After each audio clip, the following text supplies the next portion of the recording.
There's an art film going on, and what we're about to do is the opposite of that.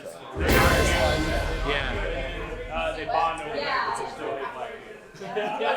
It comes to a point. Well, you said yourself you're not a good actor, so. We know what you're capable of.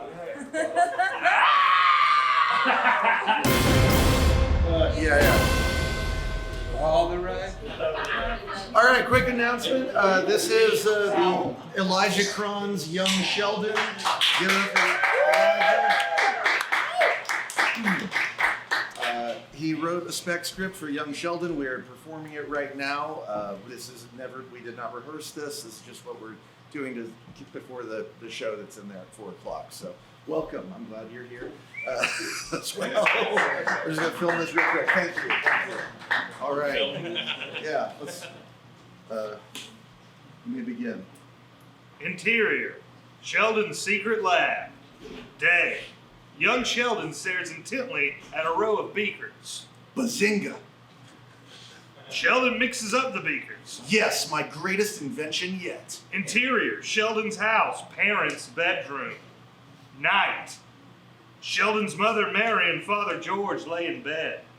After a long day of raising young Sheldon, it's time to fuck. Wait, honey. First, I need to drink this potion young Sheldon gave me. George pulls out a vial and drinks it. My dick! It's shrinking! Interior, Sheldon's house, Sheldon's room. Day, Sheldon lies in bed looking at a math book. I'm sure nothing will disturb me looking at this math. Sheldon's mom bursts in. Sheldon, did you invent a penis-drinking potion and give it to your dad? Bazinga. Fade in. Interior, school bus, day. Sheldon walks on the bus, taking his backpack off. He holds it open and he walks down the bus aisle. His fellow students fearfully drop money into the bag. Sheldon is almost to the back of the bus when Mark stands up. I'm done giving money to you, you twerp. You can't keep pushing us around. Are you sure about this? Yes, I'm done living under your tyranny. Very well. Mark, do you like Yoda and also the acting of Sylvester Stallone? Who doesn't? Yoda is a beloved character of the wise teacher archetype and part of one of the biggest franchises of all time. And Sylvester Stallone is an Oscar-winning writer, actor, director, and American icon. Sheldon pulls out a syringe and stabs Mark in the arm. What the fuck did you stab me with? I know you're from the wrong side of the track, so I thought I might give you a little class. Funny, I'm feeling. Changed my voice. Have fun with your new voice. No! Interior, classroom, day. Mr. Bean, the teacher, is standing in front of the class. So as you all know, next week is the parent-teacher conference. Oh no, I can't bring my parents to the parent-teacher conference, or they will know and learn how I'm constantly misbehaving and bullying other students. Do you have something you need to share with us, young Sheldon? No, bitch. Listen, motherfucker. I know you're a boy genius, but I'm a full-grown adult and I will kick your ass. There is no way you can beat me in a one-on-one competition of martial arts. Bazinga. Interior, Lumberyard, George's cubicle, day. Mark is sitting in his chair eating lunch when his boss, Craig, walks in. Craig. I will not have No, we need a discussion. We need to have a discussion. Last time someone said that I found out I was adopted, my parents were getting a divorce and that it was my fault. The quality of your wood today has been unacceptable. This is Lumberyard. We need our wood to be long and thick. What the hell is wrong with you? To tell you the truth, boss, my son, young Sheldon, tricked me into drinking a penis reduction potion, and now I can't focus because my cock is so small. I will not have someone with a little dick working for me. You're fired. Could this day get any worse? Craig X's cubicle. Hey guys, I just fired George for having a little dick. Let's all laugh at him as he leaves. Also, someone should slash his tires. George begins to sob. Interior, lunchroom, day. Sheldon and his friend Rick Cheek are sitting in the cafeteria eating their lunch. If my parental units become aware of my conduct at school, they will surely discipline me by making me watch sports ball. What are you gonna do, Sheldon? Sheldon sees a fellow student reading the Mary Shelley novel, Frankenstein. Don't worry, my dull friend. I think I have a bazinga. Exterior, graveyard, night. Sheldon and Rick are walking through the graveyard. Rick is carrying a shovel. I'm scared. Don't worry, Rick. The dead can't harm us. Everybody in the cemetery is unmoving and in the ground. For now. Golly gee. Normally, there aren't enough fresh bodies to create a Frankenstein, but luckily the high school football team had a little accident with poison. Sheldon and Rick start digging up the freshly buried bodies. Partway through the digging, a groundskeeper shows up. What in tarnation are y'all doing here? Oh no! What are we gonna do, young Sheldon? Don't worry, Rick. This yokel doesn't know it yet, but he'll soon be helping us in the lab. Sheldon pulls out a gun with a silencer and shoots the groundkeeper in the head. Interior, Sheldon's house, living room, night. Sheldon and Mary are sitting on the couch. George is crying into his hands. I just don't know what I'm gonna do. My penis is so small. Oh, George, I don't care that you have a tiny dick. I still love you. Really? I love you as sure as a raccoon loves robbing banks. Now let's watch some TV. Mary turns on the TV. On screen. Hi, I'm Troy McClure. You might remember me from films such as Dracula vs. Rain Man and Attack of the 50-Foot Virgin.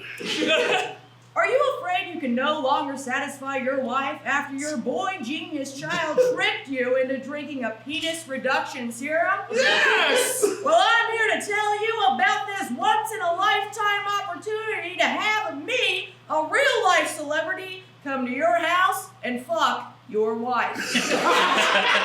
George angrily turns the TV off. Ay, caramba! Don't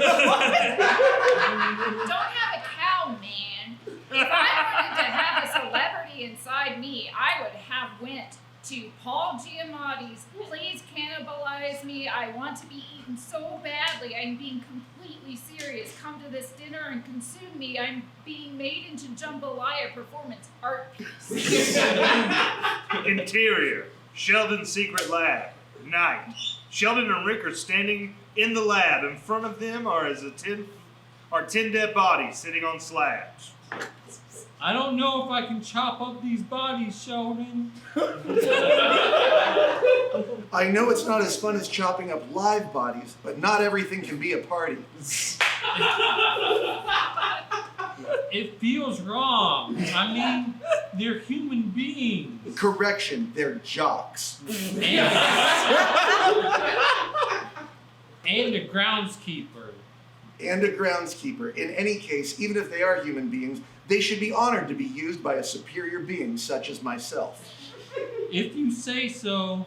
Montage. Music cue. The boys are back in town. Sheldon and Rick start dismembering the dead bodies. Sheldon takes 2 severed hands and claps them together right to the beat in front of Rick's face, causing Rick to vomit all over himself. Sheldon saws a head off, takes it with both hands and shoots a perfect jump shot into a container labeled extra parts. Sheldon takes 2 severed penises in his hands and looks at one, shakes his head no and tosses it over his shoulder, hitting Rick in the face with a severed penis. Interior, Sheldon's secret lab. Later on, Sheldon and Rick, both covered in blood, are standing in the lab looking at a body made from many different people, Frankenstein style. If the unwashed masses were here, they would look at my work and tremble. Is he gonna sing Putting on the Ritz? Silence, you mongoloid. This isn't a Mel Brooks film. Sheldon walks over to the lever labeled Frankenstein lever. Pull this lever to create a Frankenstein. And now to do what men say cannot and should not be done. Sheldon pulls the lever, filling the Frankenstein up with electricity. The Frankenstein convulses as if having a seizure, but it isn't having a seizure. This Frankenstein doesn't have epilepsy. This Frankenstein is powerful, and we all know people with epilepsy are inferior beings.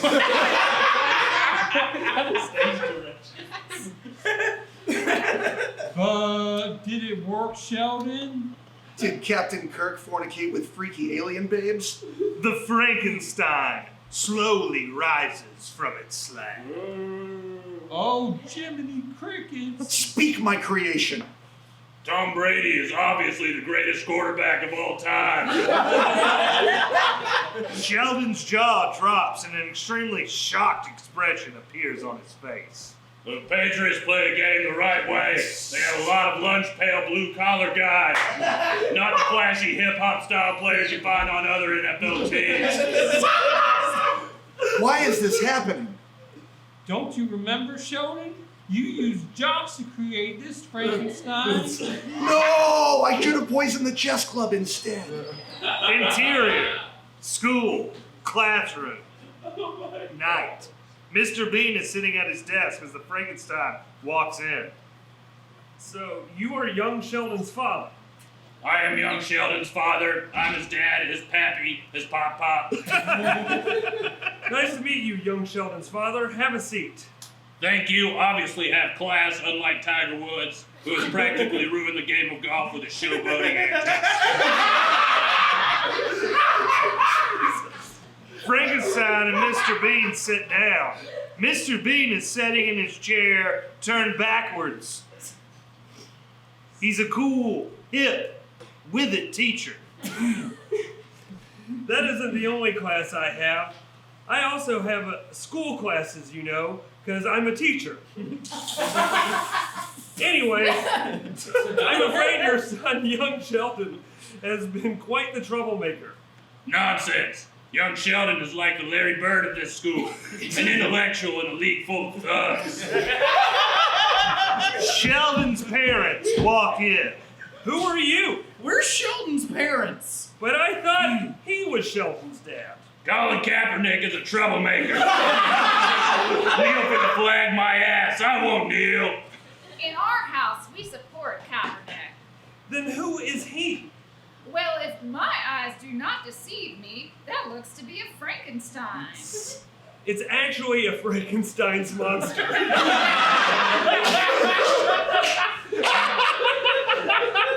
And you're actually a pedantic nerd. It must be Sheldon. Allen Iverson and his tattoos ruined the NBA.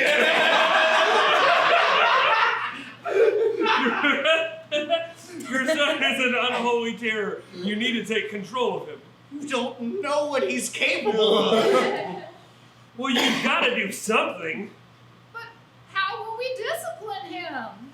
If there's one thing I've learned from watching the original Kings of Comedy, it's that white people need to start beating their kids. They all nod wisely. Interior, Sheldon's house, Sheldon's room. Later, Sheldon is lying down in his bed. Now that I have some alone time. Oh, 70s porn music starts playing as Sheldon pulls out his book titled Theoretical Physics. Yeah, baby, woohoo! These equations barely even have numbers. George and Mary burst into the room. George is holding a belt. Bazinga! We don't want to do this. But Bernie Mac says this is the only way. What in Bazinga are you fools talking about? Corporal punishment. Trust me, Sheldon, this is gonna hurt us a lot more than it hurts you. Oh, I believe you. George walks towards Sheldon, belt in hand. Sheldon presses a button on his watch, causing both his parents to fall to the floor, paralyzed from the neck down. What's happening? I took the liberty of installing a safety switch inside you in case either one of you forgot who's in charge around here. What are you going to do with us? I will make all your nightmares come true. But first, we should go out and get something to eat. This isn't lazy writing. Interior, dinner, night. Sheldon and his parents are sitting at a table eating while the Journey song Don't Stop Believing is playing in the background. This is pretty much going to be a shot-for-shot parody of The Sopranos ending. This might seem like a cheap way to end it, but maybe I'm just bad at endings.